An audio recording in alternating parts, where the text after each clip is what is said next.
अस्सलामुअलैकुम। Sports world में आपको खुशामदीद कहेंगे। मैं हूं हिफ्सा इम्तियाज। सबसे पहले आज के टॉपिक्स को डिस्कस करते हैं। जनूबी अफ्रीका की टीम भरपूर सीरीज के लिए पाकिस्तान आ रही है और इब्तदाई तौर पर 18 रुकनी टेस्ट स्क्वाड का भी ऐलान कर दिया गया है। ट्रॉफी इशू पर अब भी भारत में भी भारतीय टीम और मोदी हुकूमत पर शदीद तनकीद हो रही है। भारतीय हटदर्मी की अगर बात की जाए तो जिसने खेल को शदीद नुकसान पहुंचाया है, क्या आईसीसी इंडियन टीम पर पाबंदी लगाएगी, कोई कार्रवाई कर सकती है? ये एक बड़ा सवालिया निशान है। भारत के साबिक कप्तान कपिल देव ने बातचीत का मशवरा दे दिया, जबकि साबिक भारतीय विकेट कीपर सैयद किरमानी कहते हैं कि भारतीय टीम के रवैये से शदीद दुख हुआ है। इसके साथ साथ पीसीबी ने गैर मुल्की लीग्स के लिए एनओसी भी मुअत्तल कर दिए हैं और वुमेन वर्ल्ड कप का आज से आगाज हो गया है और इंडिया और श्रीलंका इस वक्त मद्दे मुकाबिल है। ये उन दोनों के दरमियान मैच जारी है। इस पर बात करेंगे। इस मैच में बारिश भी हुई, क्या सूरत हाल रही ताज़ा तरीन, इसको भी अपने प्रोग्राम में डिस्कस करेंगे। मेरे साथ स्टूडियो में मौजूद हैं जाहिद मकसूद साहब, सलीम खालिक हमें ज्वाइन कर रहे हैं। इसके साथ साथ साबिक टेस्ट फास्ट बॉलर आमिर नज़ीर साहब भी हमें ज्वाइन करेंगे। आप तीनों को वेलकम कहूँगी। उम्मीद करती हूँ आप खैरियत से होंगे। जाहिद साहब, सबसे पहले आपकी जानिब आऊँगी। टेस्ट सीरीज होगी, 3 टेस्ट खेले जाएंगे। सबसे पहले साउथ अफ्रीका के साथ साउथ अफ्रीका आ रही है, पाकिस्तान और एक भरपूर सीरीज जिसमें T20 भी होगी, वनडे भी होगी। लेकिन सबसे पहले नजरें टेस्ट सीरीज पर हैं। जो कॉम्बिनेशन सेट किया गया है 18 रुकनी स्क्वाड का, कितना बैलेंस देखते हैं आप? देखिए हिफ्सा, एक तो ये है कि 3 टेस्ट नहीं 2 टेस्ट हो रहे हैं। एक टेस्ट लाहौर में खेला जाएगा, दूसरा रावलपिंडी में।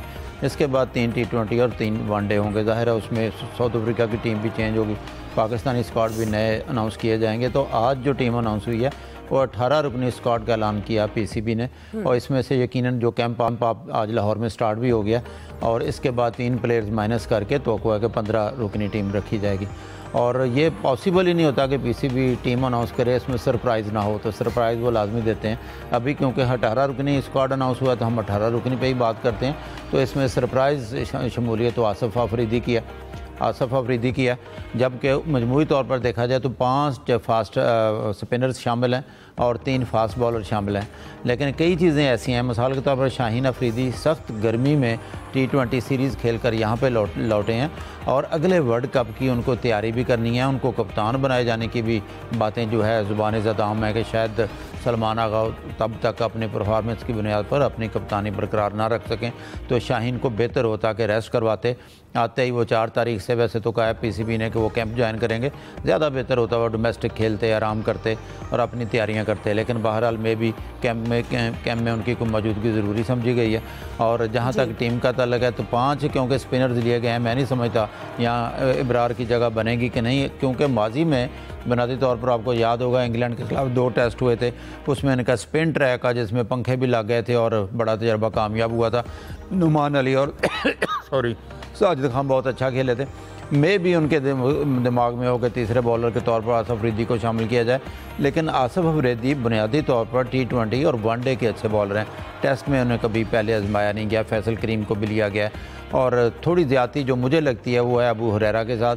जो लास्ट सीरीज़ थी वेस्ट इंडीज़ की, उसमें अबू हुरैरा दोनों इनिंग्स में नाकाम रहे थे, दोनों मैचों में, और दोनों मैचों में तो बाबर आजम भी नाकाम रहे थे। हाईएस्ट स्कोर था बाबर का एक इनिंग्स में 31 और हाईएस्ट स्कोर था अबू हुरैरा का 29। तो नौजवानों को जब आप टर्निंग ट्रैक पे चांस देंगे और 1 या 2 मैचेस के बाद बाहर बिठा दिए जाएंगे तो बज़ाहिर तो ऐसा लगता है कि उनके साथ ज़्यादती की गई है। आमिर नज़ीर साहब, आपको वेलकम कहूँगी स्पोर्ट्स वर्ल्ड में। बहुत शुक्रिया सर आपके वक्त का। कहिएगा सबसे पहले जो 2 टेस्ट मैचेस की सीरीज़ खेली जाएगी, पहले साउथ अफ्रीका के साथ, इसके हवाले से जो स्क्वाड अनाउंस किया गया है और 5 स्पिनर्स हैं, क्या कहेंगे स्क्वाड के हवाले से? और स्पेशली 5 स्पिनर्स हैं, क्या देख रहे हैं, कौन जो है वो टीम में शामिल किया जाएगा? जी बहुत शुक्रिया। सबसे पहले जाहिद मकसूद साहब का, खालिक भाई को अस्सलाम वालेकुम। देखें जी, आज आपको पता है कि 1 साल के बाद याद होगा कि वेस्ट इंडीज के खिलाफ हमने इंग्लैंड को टेस्ट मैच हराए थे। वो हमारा ट्रैक क्या था? वो स्पिन ट्रैक था। अभी ये जो टीम अनाउंस हुई है, यहाँ से साफ क्लियर नजर आ रहा है कि 5 स्पिनर के साथ पाकिस्तान टीम मैदान में जा रही है। यानी कि जो रुकनी स्क्वाड के मुताबिक बता रहा हूँ, 5 स्पिनर हैं, 3 फास्ट बॉलर हैं। हसन अली को तो मैं फास्ट बॉलर मीडियम पेसर कह सकता हूँ, मगर यह शहनशाह अफरीदी का वो कम बैक वापसी हुई है उसकी, क्योंकि वो काफी अच्छा उसे टेस्ट क्रिकेट से बाहर रखा गया था, उसकी फॉर्म में मिली थी, उसकी फिटनेस मिली थी। मगर देखना यह है कि शहनशाह अफरीदी क्या आया टेस्ट में मैच में पूरे उतरते हैं, क्योंकि वहाँ फिटनेस का बड़ा इशू है जी। वहाँ पे 5 दिन ये गर्मी अभी चल रही है। अब देखना यह है कि वहाँ दुबई में बैक टू बैक मैचेस खेलने के बाद क्या वो टेस्ट में बरकरार रख सकेंगे। अब सवाल ये है कि हमने 5 स्पिनरों का स्क्वाड अनाउंस किया 18 का, इसमें से 3 खेलेंगे, नुमान, साजिद और वो फैसल अकरम खेलेंगे, और इब्रार को भी खिला सकते हैं ये, क्योंकि इनका ज़हन बन गया कि हमने जीतना है और WCG को जो फाइनल के लिए जाना है हमने, तो हमें ये टेस्ट स्क्वाड को जिताना है। हमें ये भी याद रखना चाहिए कि WCL की चैंपियन टीम है साउथ अफ्रीका, जिन्होंने भरपूर तगड़ी टीम ऑस्ट्रेलिया को मार दी है।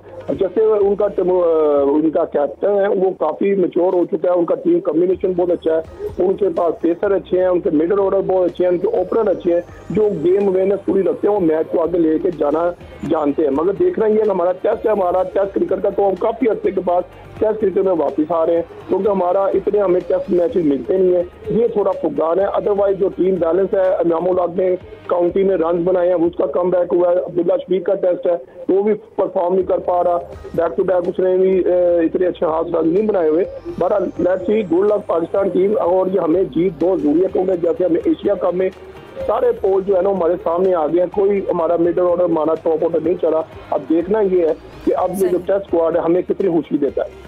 बिल्कुल। सलीम साहब, आपको क्या लगता है ये टेस्ट स्क्वाड और इसके साथ साथ शान मसूद की अगर कैप्टनसी की बात की जाए, उनकी कैप्टनसी से कितनी तवक्कुआत हैं, और इस 18 में से आपको क्या लगता है कौन कौन अपनी जगह बना पाएगा? देखिए, कैप्टन की आपने बात की तो शान के रिजल्ट थोड़े मिले जुले रहे थे, लेकिन जो इंग्लैंड के खिलाफ फतह थी वो एक अच्छी फतह थी, और अभी भी आप बड़े बड़े पंखे पहुंचने वाले हैं, लाहौर भी और पिंडी भी, और वो पिच को सुखाने के लिए दूसरे हीटर वीटर का भी इंतजाम हो रहा होगा। जिस तरह से स्पिनर्स ऐड किए गए, लग रहा है स्पिन ट्रैक ही होगा। जी बिल्कुल, और वो बाउमा तो आ नहीं रहा, साउथ अफ्रीका के कैप्टन इंजर्ड है, माकरम क़यादत करेंगे टीम। पाकिस्तान की भी टीम स्ट्रांग है। अब तो हमारे पास पहले भी खेल रहे थे, लेकिन अभी बाबर भी आए हैं, रिजवान भी हैं, शाहीन भी आ गए हैं। स्क्वाड तो हमारा मुतवाज़िन है, लेकिन कुछ चीज़ों पे मुझे जैसे आसिफ आफरीदी के ऊपर, आसिफ आफरीदी जो हैं उनकी जो एंटी करप्शन कोड की खिलाफ वर्जी पे उनका पाबंदी इसी साल ख़त्म हुई है, कुछ महीने पहले, चंद माह पहले। वो PSL में खेले थे, एवरेज परफॉर्मेंस थी उनकी, कोई एक्स्ट्राऑर्डिनरी नहीं थी। डोमेस्टिक के मैंने उनके स्टैट्स चेक, जो मैट है उसमें फर्स्ट क्लास, 25, 26, 27 ऐसे कोई नंबर है उनका, मतलब कोई उधर भी कोई एक्स्ट्राऑर्डिनरी नहीं थी। कोई ऐसा भी नहीं है कि बहुत खतरनाक वो बॉलरों के यार इसको ले आएंगे ये कर देगा, तो वो कैसे आ गया। अब एक डाउट मुझे ये है कि सेलेक्टर्स को वैसे लोग बड़ा बुरा भला कह रहे हैं, क्योंकि इंडिया से हम 3 मैच हार गए, परफॉर्मेंस बहुत ख़राब रही। उन्होंने कहा चलो इनको इस पर लगा दो, या आसिफ आफरीदी पे बात करते रहेंगे, एशिया कप को भूल जाएंगे, और बाकी जो डिबैकल हुआ उसको भूल के। सलीम साहब की लाइन में थोड़ी सी डिस्टॉर्शन है। सलीम साहब सुन पा रहे?